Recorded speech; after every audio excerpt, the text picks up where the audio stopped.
السلام علیکم و رحمت الله و برکاته.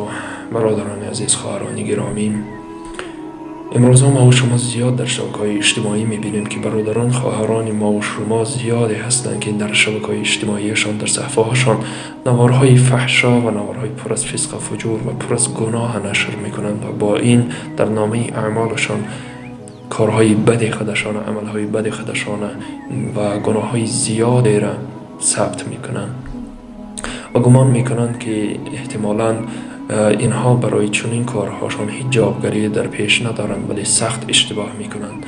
همان گونه که آیت‌های کلام مبارک، کلام ربانی در آیت‌های آخری سوره زلزال تأکید میکند برای همین گونه برادران و به همین گونه خواهرانی که در گمانند که هیچ جوابگری ندارند. همانجا که الله متعال در آخری سوره زلزال میفرماید: یومئذ یصدر الناس اشتاتا لیروا اعمالهم فمن یعمل مثقال ذره خیرا یره و من یعمل مثقال ذره شرا یره. ترجمه این آیات ها چنین می شود که آن روز، یعنی روز قیامت، مردم می بینیم که با گروه گروه به سوی پروردگارشان برمیگردند تا اینکه سزای اعمالشان را ببینند. آن روز کسی که به اندازه ذره مثقال عمل خیر انجام داده باشد خودش را میبیند و کسی که به اندازه ذره مثقال عمل بدی انجام داده باشد اون هم خودش را میبیند.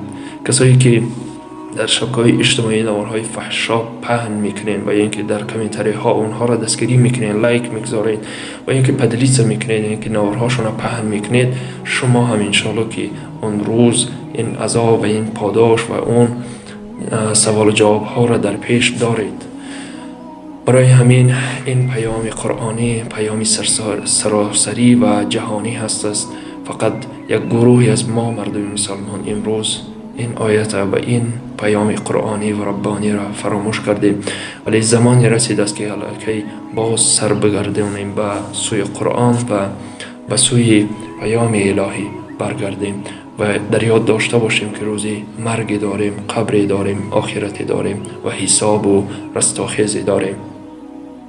در آخرهای روزهای رحمت در ماه مبارک رمضان قرار داریم. در حق هم دیگر دعا کنیم که الله توفیق نصیب بگرداند و راه راست برای هر یکی ما اجزانی بدارد. در حق ما هم دعاگو باشین. السلام علیکم و رحمت الله و برکاته.